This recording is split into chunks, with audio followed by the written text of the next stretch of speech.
వెనుకున్నవి మరచి ముందున్న వాటి కొరకు వేగిరపడుతూ గురి యొద్దకు నేను పరిగెడుతున్నా. మనకొక గురి ఉంది. ఆయన సమస్తమును పెంటగా ఎంచుకున్నాడు. ఆయన మృతులలో నుండి, అక్కడ రాయబడి ఉంటుంది చూడు, మృతులలో నుండి నాకు పునరుద్ధానం కలగాలని, ఆయన మరణ విషయంలో సమానానుభవం గలవాడని, ఆయన పునరుద్ధాన బలమును నేను ఎరగాలని, ఆయన శ్రమలలో పాలివాడనగట ఎట్టిదో ఎరుగు నిమిత్తము సమస్తమును నష్టపరుచుకొని పెంటగా ఎంచుకుంటున్న దేవునికి స్తోత్రం. యోహాను సువార్త 3వ అధ్యాయంలోనికి ఇప్పుడు వద్దాం. దేవునికి మహిమ కలుగునుగాక. యోహాను సువార్త 3వ అధ్యాయం. Thank you Jesus. యేసయ్యా నీ కొందనాలు. చదవండి. నికోదేమను మనుషుడు, యూదుల అధికారి అయిన నికోదేమను పరిసయ్యుడు ఏ టైంలో వచ్చినాడంట? రాత్రి వేళ వచ్చినాడంట. పొద్దుగాలు వస్తే అందరు చూస్తారు కదా. ఎందుకు? ఆయన పరిసయ్యుడు, ఆయన ఒక అధికారి, ఒక హయ్యర్ అఫీషియల్, యూదుల అధికారి. అందుకే రాత్రి వేళ ఎవరు చూడని సమయంలో వచ్చినాడు. ఆయన యేసు దగ్గరికి వచ్చి, యేసయ్య దగ్గరికి వచ్చి అడుగుతున్నాడంట, బోధకుడా, నువ్వు దేవుని యొద్ద నుండి వచ్చినవని, బోధకుడవని నేను ఎరుగుదును. దేవుడు అతనికి తోడై ఉంటేనే కానీ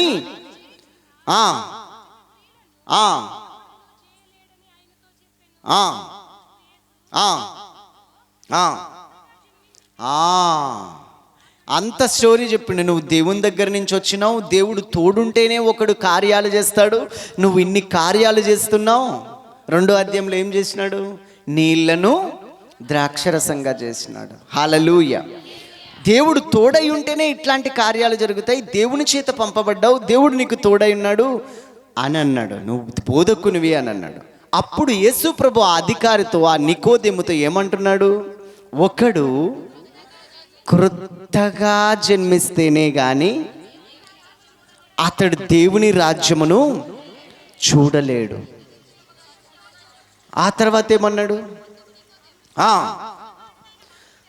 నేను ముసలివాడిని కదయ్యా, ముసలివాడైన మనుషుడు ఎలాగూ జన్మించగలడు? 2వ మారు తల్లి గర్భంలో ప్రవేశించి, ముసలోని కదా, మళ్ళీ జన్మ అంటే మళ్ళీ తల్లి గర్భంలో నుంచి మళ్ళీ ఎట్లా నేను జన్మించగలను? ఏసిట్లా నేను ఒకడు నీటి మూలముగాను ఆత్మ మూలముగాను జన్మించితేనే గాని దేవుని రాజ్యములో, ఫస్ట్ ఏమన్నాడు? కొత్తగా జన్మిస్తే గాని దేవుని రాజ్యాన్ని చూడలేడు. నీటి మూలముగా ఆత్మ మూలముగా జన్మిస్తే కానీ దేవుని రాజ్యములో ప్రవేశింపలేడు. హల్లెలూయా. దేవునికి మహిమ కలుగునుగాక. ఇక్కడ ఈయనేమంటుండు? మనం ఇంతకుముందు చదువుకున్న దగ్గర సమస్తమును, ఈ లోకం అందించేవి ఏవేవి నాకు లాభకరములై ఉన్నాయో వాటన్నిటిని నేను నష్టంగా ఎంచుకుంటున్నా. క్రీస్తు యేసును సంపాదించుకోవడానికి. ఎవరిని సంపాదించుకోవాలి?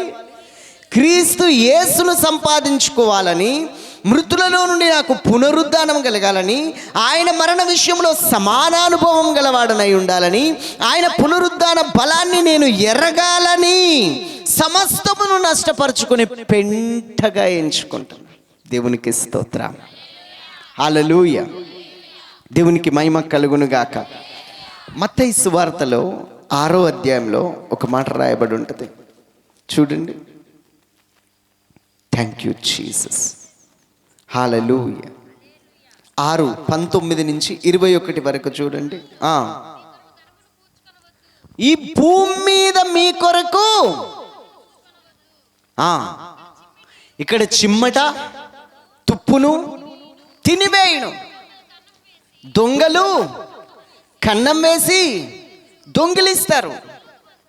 పరలోకమందు మీ కొరకు ధనమును కూర్చుకోండి. హల్లెలూయా. ఇంకొక చోట రాయబడి ఉంటుంది, ఒకడు లోకమంతయు సంపాదించుకొని తన ప్రాణమును పోగొట్టుకుంటే వానికేం ప్రయోజనం?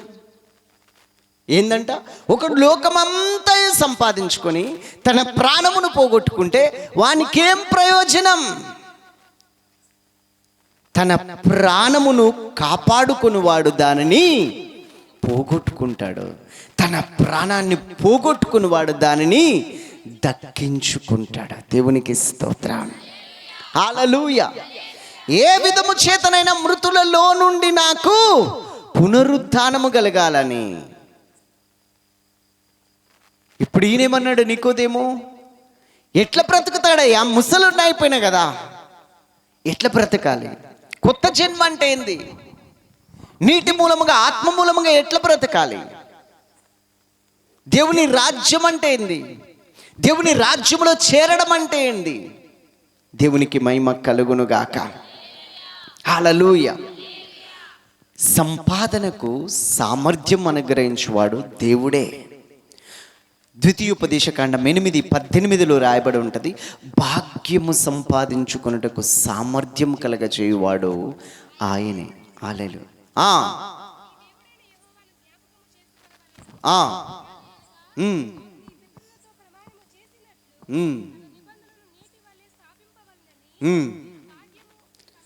మీరు భాగ్యము సంపాదించుకొనుటకు సామర్థ్యము కలగచేయువాడు ఆయనే. ఏదైతే సంపాదించాలని నువ్వు అనుకొని దాన్ని వెంబడిస్తావో అది రెక్కలు కట్టుకొని ఎగిరిపోతుందంట. ధనాపేక్ష సమస్త కీడులకు మూలము. కొంతమంది ధనాన్ని సంపాదించాలని అనేకమైన కీడులు పడి వాళ్ళు తమ ప్రాణాన్ని పోగొట్టుకున్నారు. దేవునికి స్తోత్రం. హల్లెలూయా. ఒకసారి ఒక అధికారి వచ్చినాడంటే యేసయ్య దగ్గరికి వచ్చి అడుగుతున్నాడంట, బోధకుడా. ఆయన కూడా పొగిన్నాడు, బోధకుడా నువ్వు నీతిమంతుడివి, నువ్వు దేవుని దగ్గర నుంచి వచ్చినావు, నువ్వు పరిశుద్ధుడివి, నువ్వు బాగా బోధిస్తావు.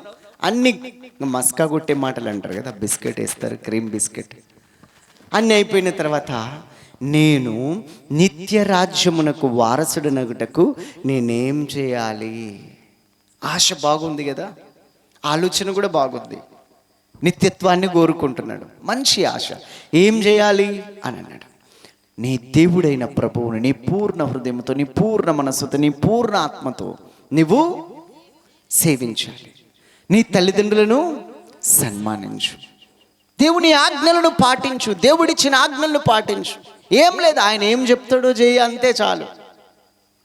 అంటే ఆయన అంటాడు, ఈ అన్ని బాల్యము నుండే బచ్పన్సే కర్రా, అంటే చిన్నప్పటి నుంచి కూడా నాకు తెలిసి అన్నీ నేను చేస్తూనే ఉన్నా. Very good, very good. నువ్వు ఇప్పుడు కన్ను మూయగానే ఆయన దగ్గరికి వెళ్ళిపోతావు, శబాష్ అనలే. ఏమన్నాడు తెలుసా? అయినను నీకొకటి కొదువుగా ఉంది. అన్ని నెరవేరుస్తూనే ఉన్నా కదా, అన్ని ఆజ్ఞలు చేస్తూనే ఉన్నా కదా, భక్తి చేస్తూనే ఉన్నా, సండే చర్చికి వెళ్తున్నా, చిల్లర మార్చి కానికేస్తున్నా, అప్పుడప్పుడు హల్లెలూయా స్తుతి మహిమ పాట కూడా పాడుతున్నా, అప్పుడప్పుడు ఒక్కొక్క పూట ఉపవాసం కూడా ఉంటున్నా, రోజు 10 నిమిషాలు ప్రార్థన కూడా చేస్తున్నా అన్నం తినేటప్పుడు. హల్లెలూయా. మరి ఇంకేముంది, అంత బాగానే ఉంది కదా. కొదువకుంది. నీవు వెళ్ళి నీ కలిగిన వాటిని అమ్మి బీదలకు పంచి నీవు వచ్చి నన్ను వెంబడించు. దేవునికి స్తోత్రం. ఏం చేయాలంట? జ్ఞాని తన జ్ఞానాన్ని బట్టి అతిశయిస్తాడట, శూరుడు తన శౌర్యాన్ని బట్టి అతిశయిస్తాడట. హల్లెలూయా. ఇప్పుడు ఐశ్వర్యవంతుడు ధనవంతుడు ఏమనుకుంటాడంటే నాకు ధనం ఉంది అనుకుంటాడంట. హల్లెలూయా. కానీ అతిశయించువాడు ప్రభువునందే అతిశయించాలి. ఇదే పౌలు సమస్తమును నష్టంగా ఎంచుకుంటున్నా అన్న ఆయన ఏమంటాడో తెలుసా? సిలువయందు తప్ప నాకు వేరొక అతిశయం లేదా. సిలువయందు తప్ప నాకు వేరొక అతిశయం లేదు. ఎందుకంటే సిలువ వేయబడిన క్రీస్తునే నేను సంపాదించుకున్నా. హల్లెలూయా. నా సంపాదన ఏమైనా ఉందా అనంటే సిలువ వేయబడిన క్రీస్తు, సిలువలో చిందించబడిన రక్తమే నా సంపాదన. నేను సంపాదించలేదు, అది ఉచితముగా క్రయధనముగా నా కొరకు చెల్లించబడ్డది. క్రీస్తును సంపాదించుకున్నా నేను. నాకున్న ఆధారం ఎవరు అంటే క్రీస్తే. హల్లెలూయా. యుద్ధమునకు రథములను ఆయత్తపరచుట కద్దు, కానీ రక్షణ యెహోవాధీనం. దేవునికి మహిమ కలుగునుగాక.